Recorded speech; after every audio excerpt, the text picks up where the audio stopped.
Nobody seems to be able to really deal with it right now. He gets a back air, but it was the weak hit, so he ain't dead. Armon's breathing. Oh my goodness!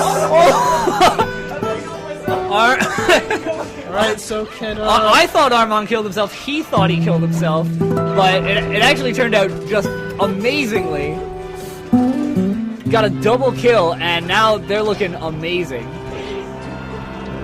And George playing Young Link, who does not do very well in a 2v1 situation. Oh my goodness. A lot of percent right now.